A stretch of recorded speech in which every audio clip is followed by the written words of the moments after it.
Assalamualaikum warahmatullahi wabarakatuh. Perkenalkan, saya Irda Febrianti dengan NIM 2103226. Di sini saya akan menjelaskan materi ketiga, yaitu tentang pembibitan kelapa sawit nursery, yaitu subtopiknya pemindahan bibit, perawatan lapangan, dan persiapan penanaman.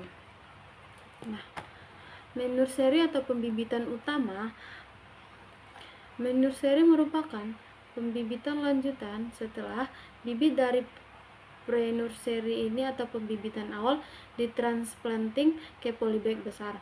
Bibit yang berkualitas dari nursery akan memiliki dampak positif pada produktivitas kelapa sawit di masa depan. Ada beberapa hal penting yang perlu kita perhatikan dalam perawatan nursery. Di antaranya yang pertama itu adanya persiapan lahan, di mana persiapan lahan ini dilakukan untuk menentukan lahan pembibitan dengan memperhatikan kondisi lahan. Lokasi lahan pembibitan ini harus dekat dengan sumber air, mudah dijangkau, bebas dari gangguan hewan, ternak maupun hewan liar. Sumber air, hal yang utama itu yang harus diperhatikan, gunanya itu untuk mencukupi kebutuhan air pada pembibitan. Yang kedua yaitu ada media tanam. Pada tahap ini, polybag yang digunakan adalah PPKS Kebonsai AEK pancur berukuran 35 kali 40 cm dengan tebalnya itu 0,2 mm. Tanah yang digunakan adalah tanah lapisan atas, topsoil, yang gembur, subur, bersih dari potongan kayu, dan juga banyak mengandung bahan organik yang terdapat kandungan bahan alami atau juga yang menyusun topsoil. Di antaranya itu tanah lempeng atau loam, kelodok dan pasir, kompas, dan berbagai mikroorganisme yang masih hidup.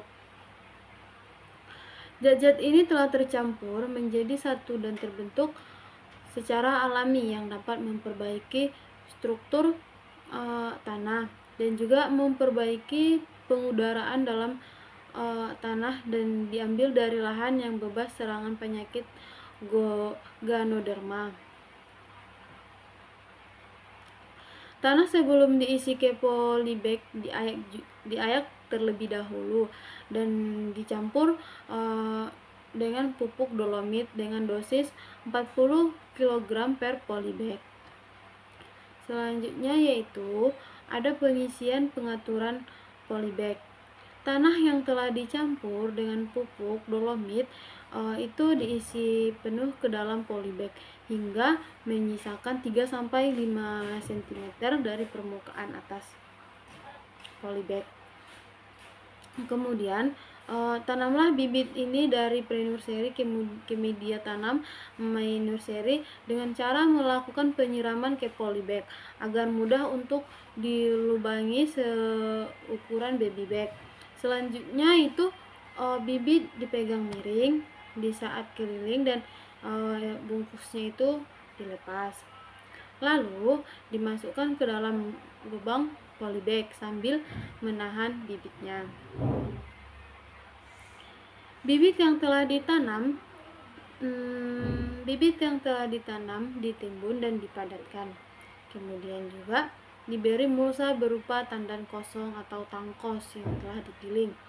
Adapun fungsi dari mulsa ini adalah untuk menjaga kelembapan tanah dan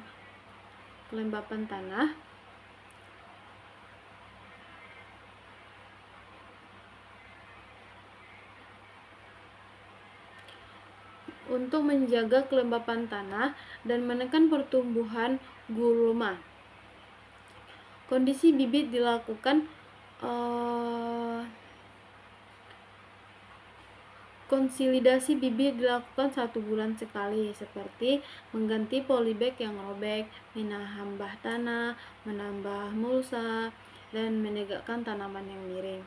Kemudian, media tanam ini disusun di lapangan pola segitiga yang miring. Kemudian, media tanam ini disusun di lapangan pola segitiga sama sisi membentuk pola mata 5 dengan jarak tanaman 90 x 90 x 90 cm. Adapun tujuan dari pola tanam ini yaitu untuk efisiensi lahan dan juga untuk memudahkan memonitoring tanaman dari segala arah. Selanjutnya, pengendalian hama dan penyakit. Pengendalian hama dan penyakit adalah bentuk pengendalian mencegah serta mengatasi hama ataupun penyakit yang menyerang tanaman kelapa sawit pada fase pembibitan, khususnya pembibitan utama. Serangan ini dapat menimbulkan kerusakan pada tanaman sehingga dapat menghambat pertumbuhan tanaman, bahkan juga mampu membuat tanaman mati. Hama dan penyakit yang sering menyerang tanaman sawit pada menurseri yaitu kumbang apogania dan belalang yang menyebabkan lubang pada daun, kutu menyebabkan bercak dan daun menguning, dan jamur yang menyebabkan antraknosa dan kurvularia. Pengendalian hama dan penyakit pada tanaman ini dilakukan 1-2 minggu sekali hingga semua hama dan penyakit teratasi dengan menyemprotkan insektisida yang digunakan dengan merek dagang Santador dengan bahan aktif lambda silahotrin untuk membasmi hama ulat dengan dosis 15 cc. Sedangkan pada fungisida yang digunakan dengan merek dagang Amistartop dengan bahan aktif difenokonazal dan azoxystrobin yang berfungsi untuk membasmi jamur dengan dosis 10 cc. Selanjutnya ada penyiangan gulma. Penyiangan gulma dilakukan secara manual dengan mencabut gulma yang berada pada permukaan polybag. Penyiangan gulma ini dilakukan 2 minggu sekali.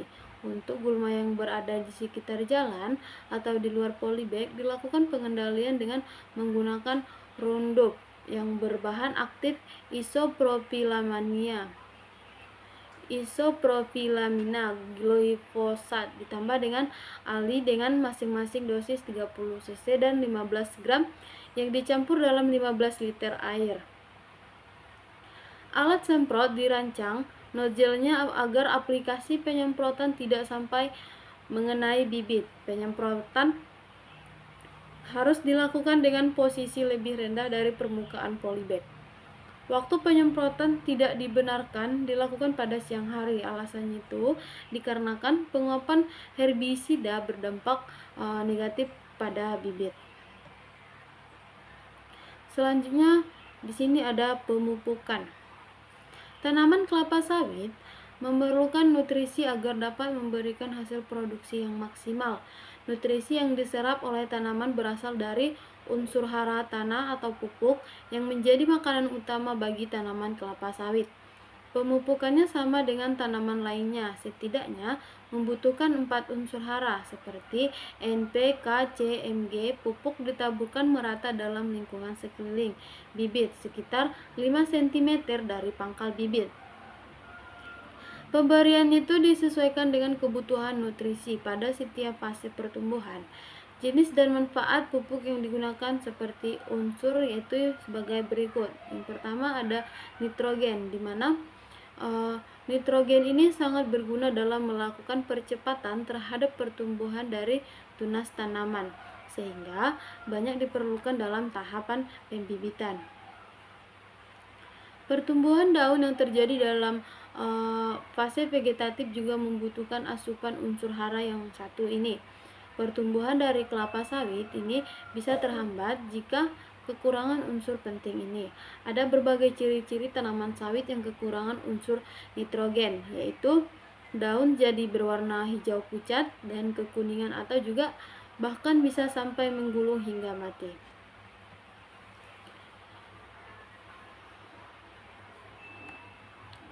Tulang daun dan pelepahnya berubah warna menjadi kuning cerah, tumbuh gulma di sekitar tanaman sawit, serta tanaman menjadi kerdil. Jika sudah ada tanda-tanda tersebut, maka pemberian unsur nitrogen perlu diperhatikan.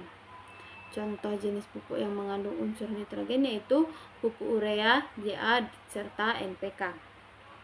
Selanjutnya itu ada fosfor, di mana unsur fosfor dapat menjadi salah satu penentu dari kualitas dan kualitas buah nantinya. Selain itu, unsur fosfor ini juga berperan untuk membantu meningkatkan konduktansi di stomata yang biosintesis, fotosintesis di bagian daun secara umum, sehingga dapat merangsang asimilasi dari korban yang bersih.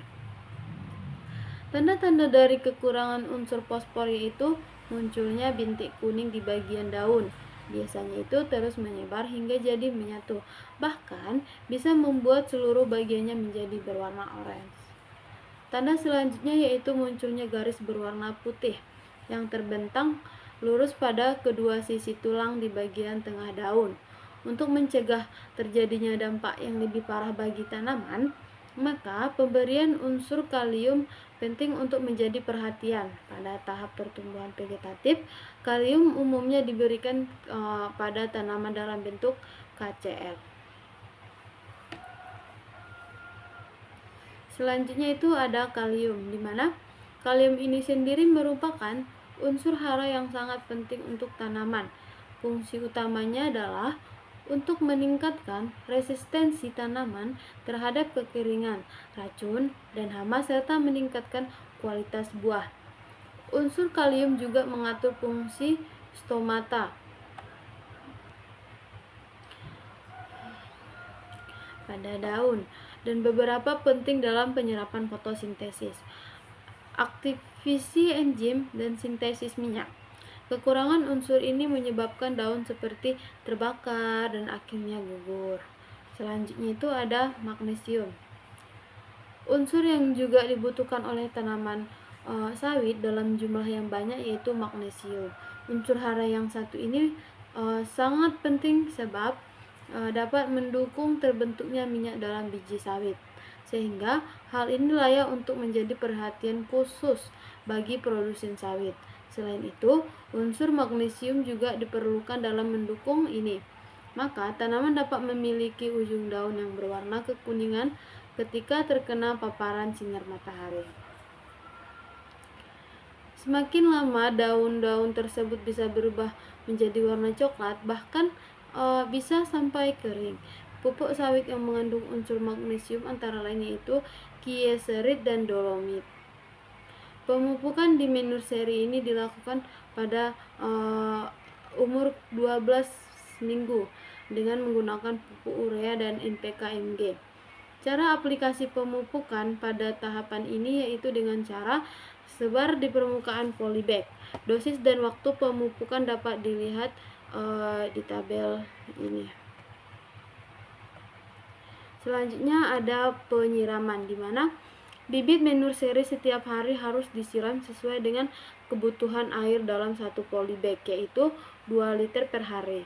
1 liter polybag di pagi hari dan 1 liter atau per polybag di sore hari, atau harus juga dalam keadaan kapasitas lapang. Dibuktikan dengan ketika disiram dia tidak menyerap air lagi. Penyiraman di nursery ini dilakukan pada pagi hari pukul 7 sampai pukul 8 WIB dan sore hari yaitu pukul 16 sampai 17 WIB. Kegiatan penyiraman dengan menggunakan alat sprinkle dan selang air. Jika terjadi turun hujan maka tidak melakukan penyiraman, dan juga bila malam turun hujan lebih dari 10 mm maka pagi tidak perlu disiram, dan juga jika hujan turun pada pagi hari lebih dari 10 mm maka sore hari tidak perlu dilakukan penyiraman. Selanjutnya di sini yang terakhir ada seleksi, di mana seleksi ini bertujuan untuk mendapatkan bibit dengan kualitas baik untuk mencapai hasil produksi secara sesuai dengan target yang direncanakan dan menghindari terangkutnya bibit abnormal ke lapangan. Seleksi dilakukan dengan 4 tahapan. Tahap pertama yaitu umur 4 bulan, dilakukan seleksi bibit abnormal seperti bibit terlihat menunduk, kerdil, dan daun tidak membela. Biasanya ini ditemui pada tahapan ini. Itu selanjutnya ada tahap kedua, di mana tahap kedua ini berumur 6 bulan. Bibit yang diseleksi itu seperti bercak daun pada bibit, banyak ditemui pada tahap ini. Selanjutnya diseleksi ketiga, umur 8 bulan. Bibit yang terkena bercak daun, antraknosa, dan daun tampak mengering akan dipisahkan. Pada tahap terakhir atau tahap keempat, ini proses pemindahan ke kelapa, ke lapangan atau transplanting.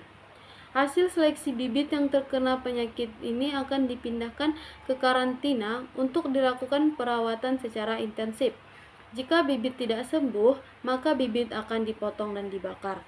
Tujuannya itu untuk memusnahkan dari penyakit yang tidak baik seperti jamur dan ulat.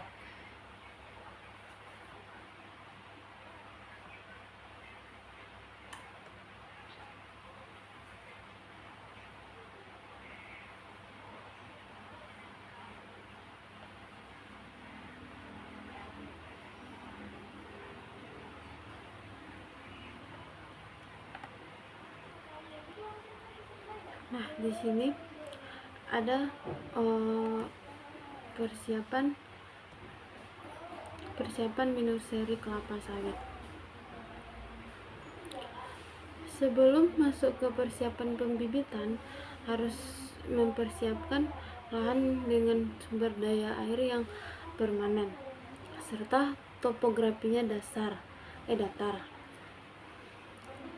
Selain itu, petani sawit bisa mempertimbangkan persiapan langkah-langkah pembibitan, dimulai dari pembuatan drainase dan instalasi yang pipa yang mengikuti pipa sekunder dari jaringan penyiraman dan instalasi pipa penyiraman.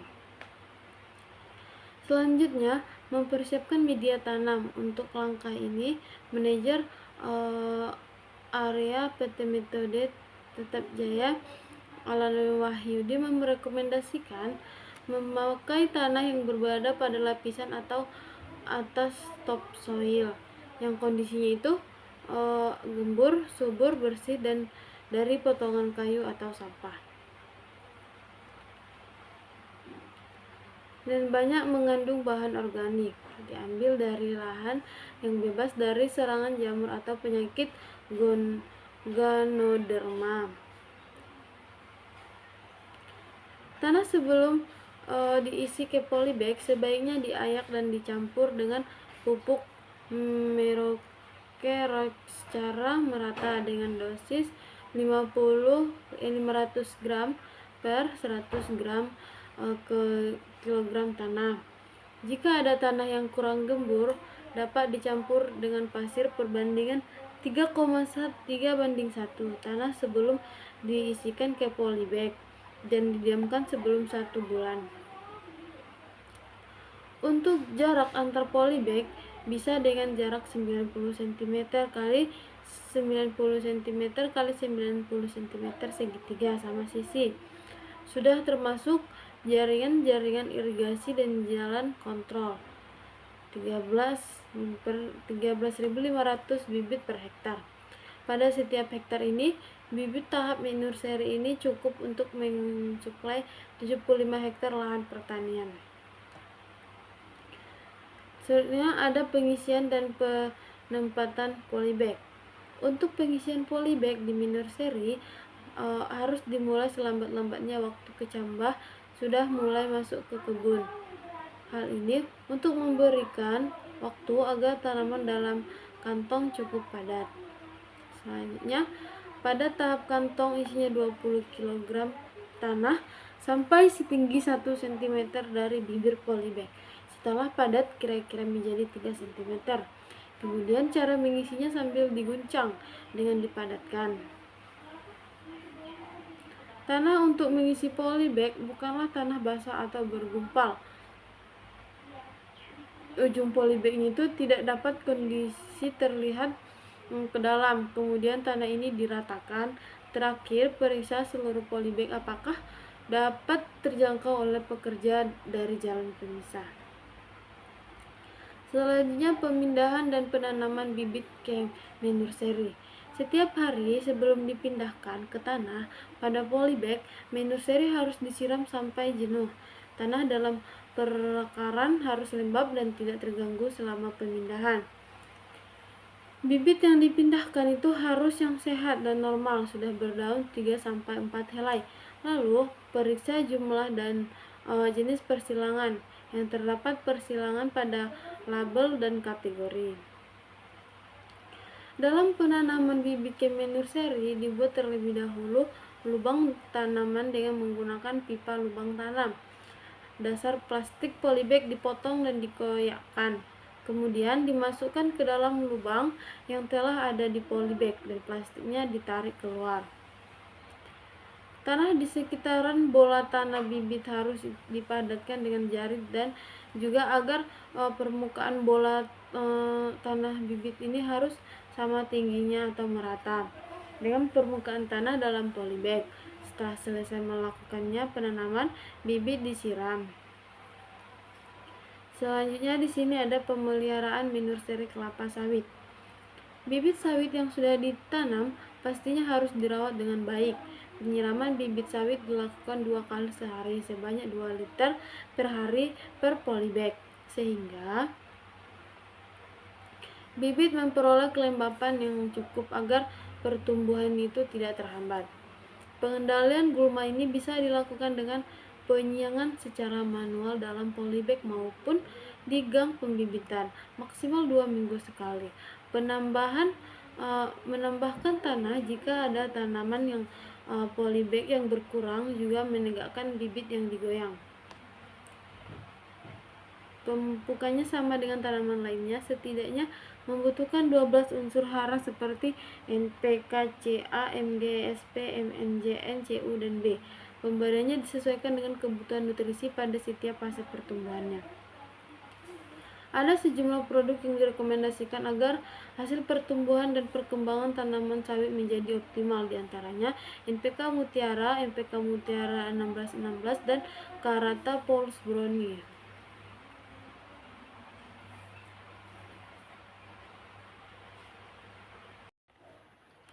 Pembibitan kelapa sawit di tahap nursery itu dipindahkan. Yang pertama itu ada persiapan lahan, dimana persiapan lahan ini kita harus memilih lahan yang datar dengan drainase yang baik untuk menghindari menampung udara yang dibersihkan area dari gulma, dan juga kita harus memastikan bahwa lahan tersebut bebas dari penyakit.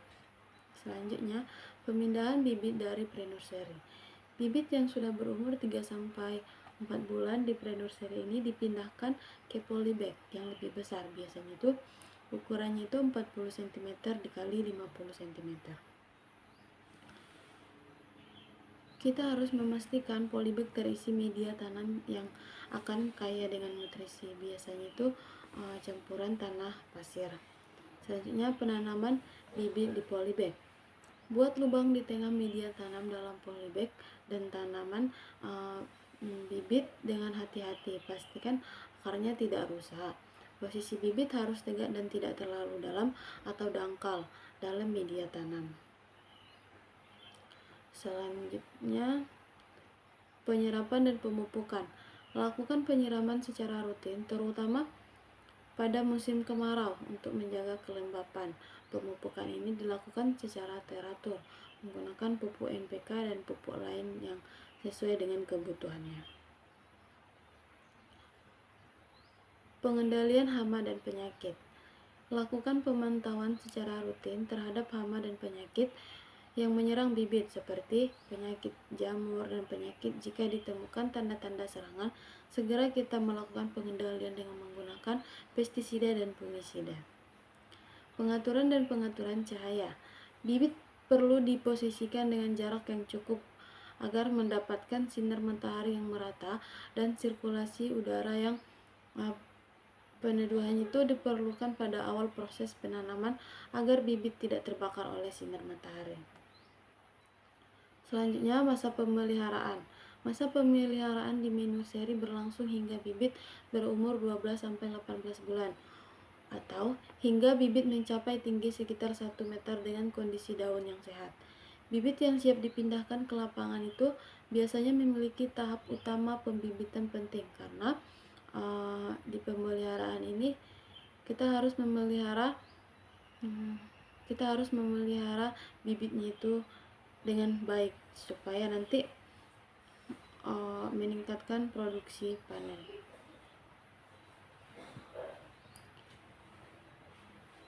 Pembibitan kelapa sawit itu terdiri dari 2 tahap, yaitu pre-nursery dan pembibitan utama atau minor-seri.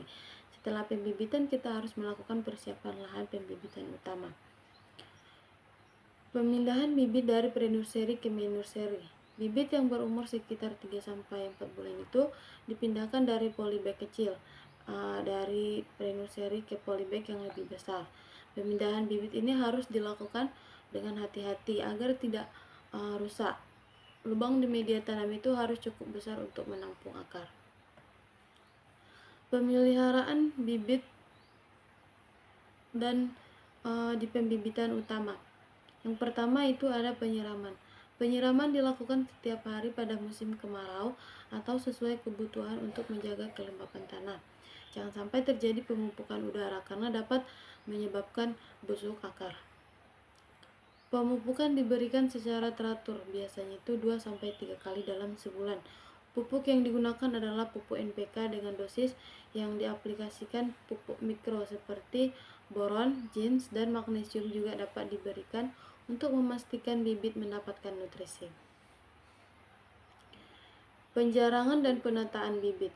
Bibit harus ditanam dengan jarak sekitar 90 cm antara satu sama lain agar mendapat sinar matahari yang cukup dan sirkulasi udara. Penjarangan juga penting untuk mengurangi persaingan antara bibit dalam hal mendapatkan nutrisi. Pengendalian hama dan penyakit. Di sini ada hama umum.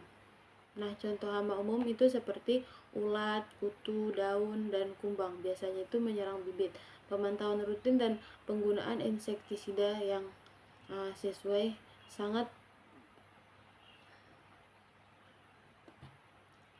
Selanjutnya ada penyakit. Penyakit yang sering ditemukan adalah jamur akar atau ganoderma dan busuk batang. Fungisida juga dapat digunakan untuk mengendalikan penyakit ini dan tindakan pencegahan seperti menjaga kebersihan lingkungan dari pembibitan.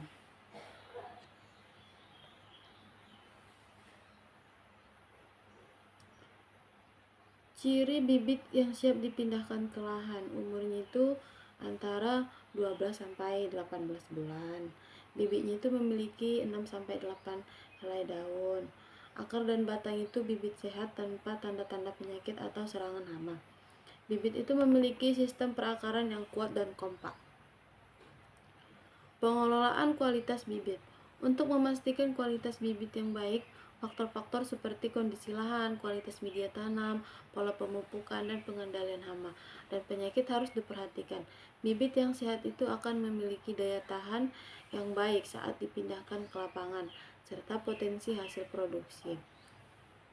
Tahap minor seri merupakan tahapan penting dalam pembibitan kelapa sawit karena bibit yang sehat dan kuat juga sangat menentukan keberhasilan penanaman di lapangan. Pengelolaan yang tepat dalam hal penyiraman, pemupukan, serta pengendalian hama dan penyakit akan memastikan bibit siap untuk dipindahkan ke lahan produksi.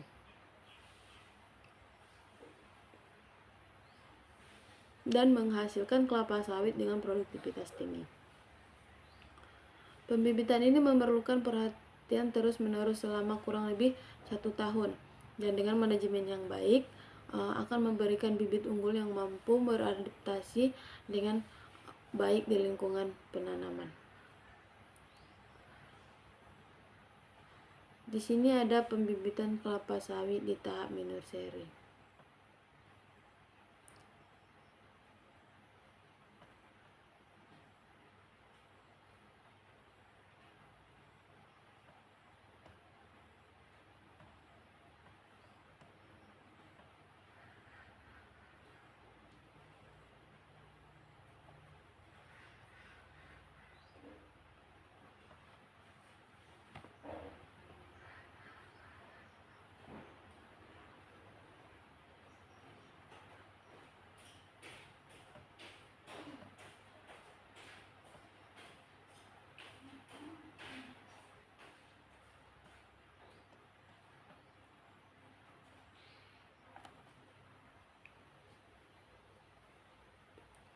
Tanaman kelapa sawit atau Aedes guineensis Cek memang masih menjadi primadona perkebunan di Kalimantan Tengah. Berdasarkan rekapitulasi data sertifikasi benih tanaman perkebunan di Kalimantan Tengah pada tahun 2021 itu mencapai sebanyak 96,1 benih.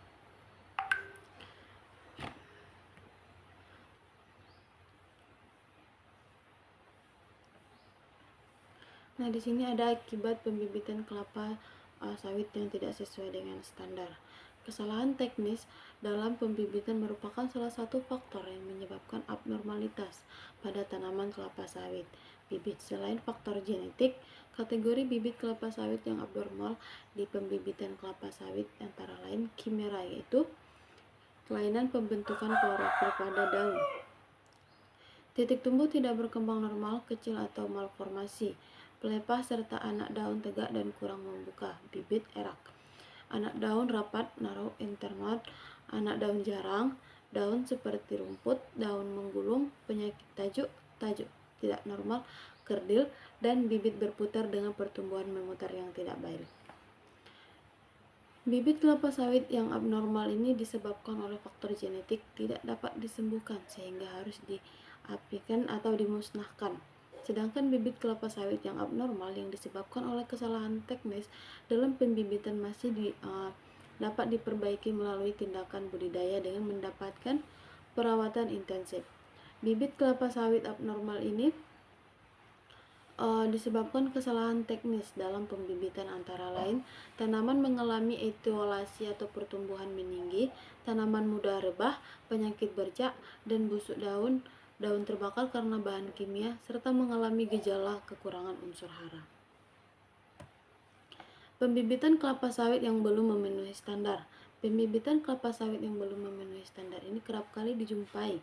Pembibitan kelapa sawit yang dilaksanakan secara tahap single stage atau 2 tahap double stage. Namun pembibitan kelapa sawit satu tahap hanya direkomendasikan apabila bibit yang dikelola itu kurang dari 2.000 batang. Pembibitan kelapa sawit satu tahap dilakukan dengan cara penanaman kecambah kelapa sawit langsung di polybag berukuran besar. Sedangkan pembibitan kelapa sawit 2 tahap dilakukan pembibitan awal atau pre-nursery terlebih dahulu selama minimal 3 bulan pada polybag berukuran kecil dan selanjutnya dipindahkan ke pembibitan utama yaitu nursery dengan polybag berukuran lebih besar. Pembibitan kelapa sawit 2 tahap ini sangat direkomendasikan dan lebih menjamin kualitas bibit yang dihasilkan karena melalui beberapa tahapan seleksi baru, baik di pre-nursery maupun di nursery. Lokasi pembibitan kelapa sawit tidak direkomendasikan berada di lahan gambut maupun lahan yang mudah tergenang atau banjir. Lokasi pembibitan kelapa sawit yang dianjurkan adalah lahan mineral berupa hamparan terbuka dengan topografi yang rata, kemiringan maksimal 5%. Kebun pembibitan kelapa sawit ini harus memiliki sistem drainase yang baik, dekat dengan sumber air yang tersedia di sepanjang tahun, serta memiliki akses jalan yang baik dan layak. Luas kebun pembibitan ini juga harus disesuaikan dengan jumlah bibit yang diproduksi. Ukuran polybag di nursery minimal 30 cm x 40 cm. Jarak tanam yang diberikan untuk ruang pertumbuhan bibit dan jalan untuk pengawasan pemeliharaan. Penanaman yang terlalu dangkal dapat menyebabkan bibit itu mudah rebah. Kecambah kelapa sawit dianjurkan tanaman pada kedalaman lebih kurang 1,5 cm dari permukaan tanah. Pada saat penanaman perlu diperhatikan posisi dan arah kecambah, yaitu bakal daun plumula menghadap ke atas dan bakal radicula menghadap ke bawah. Ciri-ciri bakal daun adalah bentuknya yang agak menanjam dan berwarna kuning muda, sedangkan bentuk bakal akar agak tumpul dan berwarna lebih kuning dari bakal daun. Keterlambatan penanaman akan mengakibatkan kerusakan atau kelainan pada kecambah tersebut. Antara lain bakal akar dan daun akan menjadi panjang sehingga mudah patah dan mempersulit penanaman kecambah dan akan mengalami kerusakan karena lebih rentan terserang jamur, dan kecambah akan menjadi tidak segar atau mati kering karena kekurangan air ataupun menjadi busuk akar daun.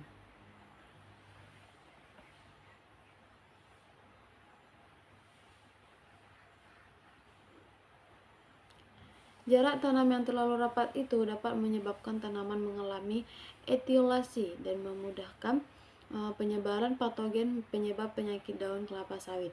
Jarak tanam antar polybag di nursery yang dianjurkan adalah minimal 70 cm dikali 70 cm. Menurut Starman 2017, kebersihan lahan dari gulma merupakan hal yang sangat penting untuk mencegah penyebaran penyakit daun pada tanaman kelapa sawit.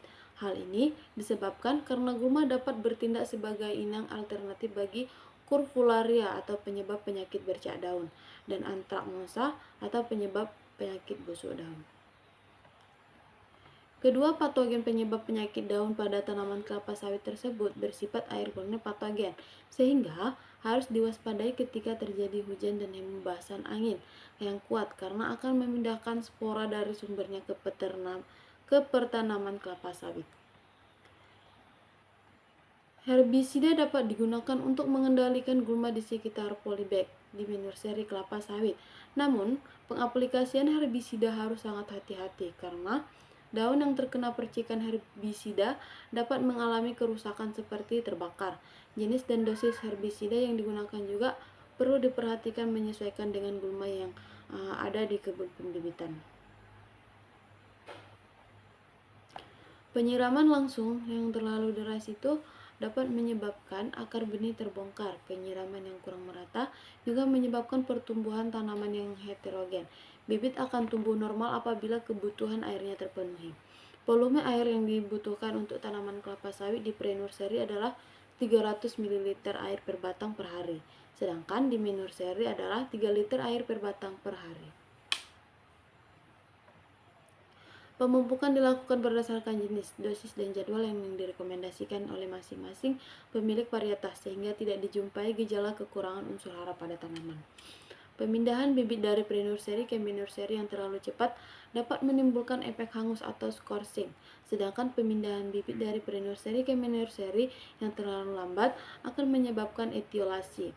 Waktu yang tepat untuk pemindahan bibit kelapa sawit dari pre-nursery ke mid-nursery yaitu saat bibit berumur lebih kurang dari 12 minggu atau 3 bulan setelah tanam.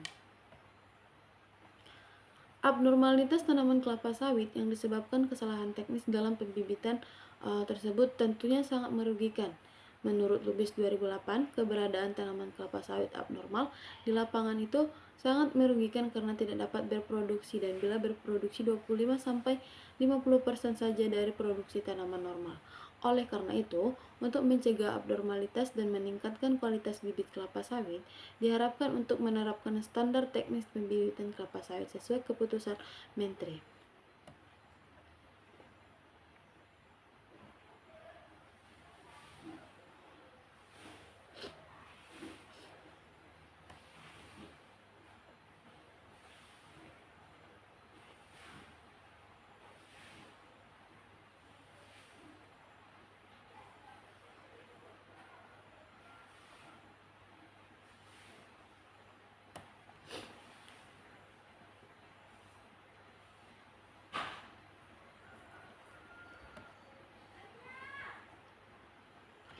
Pemeliharaan nursery kelapa sawit. Produksi benih kelapa sawit melalui dua tahap, yakni pre-nursery dan mid-nursery. Benih kelapa sawit dari tahap pre-nursery yang telah pindah tanam ke polybag besar pada mid-nursery perlu dilakukan pemeliharaan agar menghasilkan benih terstandar yang bermutu. Pemeliharaan mid-nursery kelapa sawit ini meliputi kegiatan-kegiatan berikut. Nah, yang pertama itu ada Yang pertama, penyiraman. Penyiraman itu biasanya dilakukan 2 kali sehari jika tidak hujan. Kebutuhan air setiap benih sekitar 2 liter per hari. Pengendalian gulma. Pengendalian gulma itu dilakukan baik dalam polybag maupun di luar polybag. Penyiangan gulma di dalam polybag dilakukan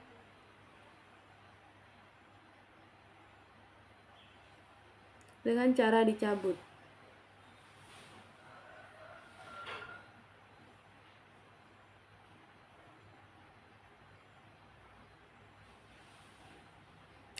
Sedangkan pengendalian gulma di luar polybag dapat dilakukan melalui penebasan gulma ataupun melalui penyemprotan herbisida. Apabila pengendalian gulma di luar polybag menggunakan herbisida, maka penyemprotan harus dilakukan secara hati-hati agar paparan herbisida tidak mengenai benih kelapa sawit. Pengendalian hama dan penyakit. Pengendalian hama dan penyakit sesuai dengan jenis organisme yang menyerang benih kelapa sawit. Hama yang sering menyerang kelapa sawit diantaranya kumbang malam Aderotus compersus, Apogonia sp, ulat gerayak Spodoptera ulitura, kumbang tanduk Orites rhinoceros, belalang kayu, palanga nigricornis, dan kumbang moncong Hypomeces squamossus. Pengendalian hama-hama ini dapat dilakukan melalui penyemprotan insektisida. Sementara penyakit yang sering menyerang benih kelapa sawit diantaranya adalah Anthracnosa dan Curvularia. Pengendalian penyakit yang disebabkan cendawan tersebut dilakukan dengan menjaga lingkungan menurseri tidak terlalu lembab serta melalui aplikasi fungisida. Pemupukan disesuaikan dengan umur benih. Pada umur 12-14 minggu, pupuk yang diberikan adalah NPMG 15-6-4. Dosis pupuk tersebut meningkat seiring bertambahnya umur benih, yakni 2,5 gram per pohon. Pada umur 14-15 minggu, 5 gram per pohon. Pada umur 16-17 minggu, 7,5 gram pohon pada umur 18-20 minggu, dan 10 gram per pohon pada umur 21-24 minggu. Setelah itu, jenis pupuk yang digunakan adalah NPKMG 12-17-2 yang diberikan setiap 2 minggu sekali dengan dosis 20 gram per pohon pada umur 42-48 minggu, serta dosis 25 gram per pohon pada umur 50-52 minggu. Selain itu, diberikan pula Kieserit dengan dosis 5 gram per pohon pada umur 28 dan 32 minggu, dosis 7,5 gram per pohon pada umur 36 dan 40 minggu, serta dosis 10 gram per pohon pada umur 44, 48, dan 52 minggu. Pemeliharaan benih kelapa sawit ini dilakukan hingga siap tanam atau siap salur. Benih kelapa sawit umumnya setiap tanam pada umur 9-18 minggu. Benih siap tanam memiliki beberapa kriteria, yakni tumbuhnya normal, tidak terserang hama atau penyakit, serta jumlah daunnya sesuai dengan umurnya, yakni minimal 12 pelepah untuk benih umur 10 bulan, minimal 14 pelepah untuk benih berumur 11 bulan, minimal 15 pelepah untuk benih berumur 12 bulan, dan minimal 15 pelepah untuk benih berumur 13-18 bulan.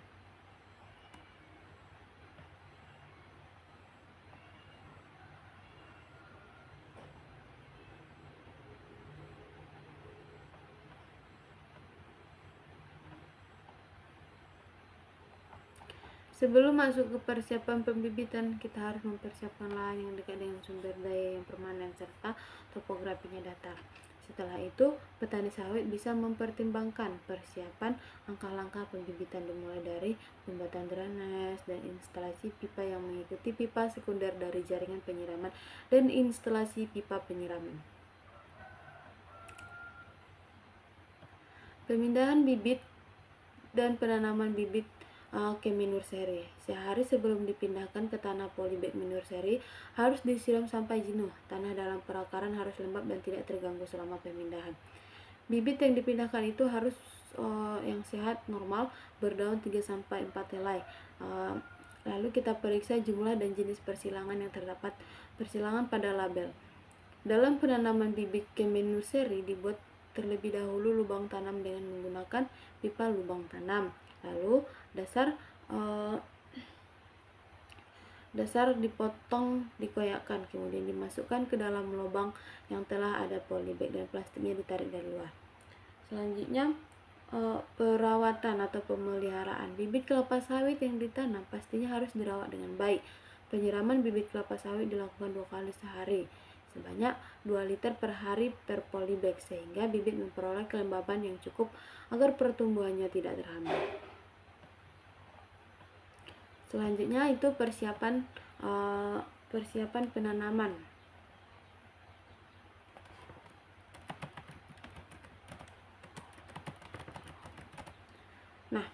di proses persiapan penanaman ini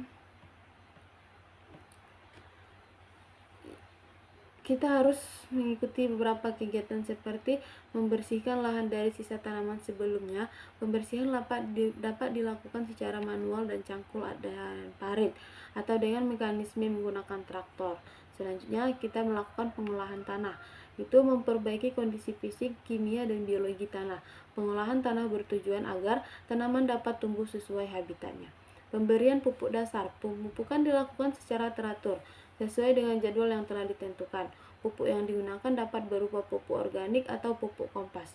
Persiapan lahan dan media tanam sangat tergantung pada jenis vegetasi, topografi, sarana dan prasarana pendukung.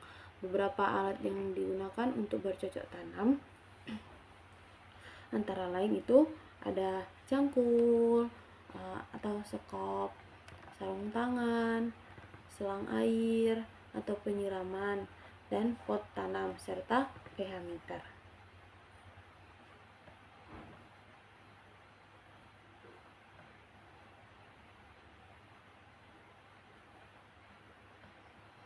Baik, sekian pemaparan materi ketiga tentang topik pembibitan kelapa sawit minor seri dengan subtopik pemindahan bibit, perawatan lanjutan, dan persiapan penanaman.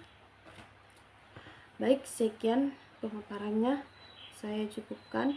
Assalamualaikum warahmatullahi wabarakatuh.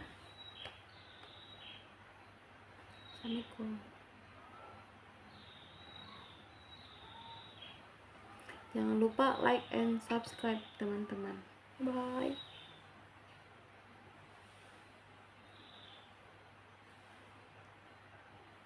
Bye.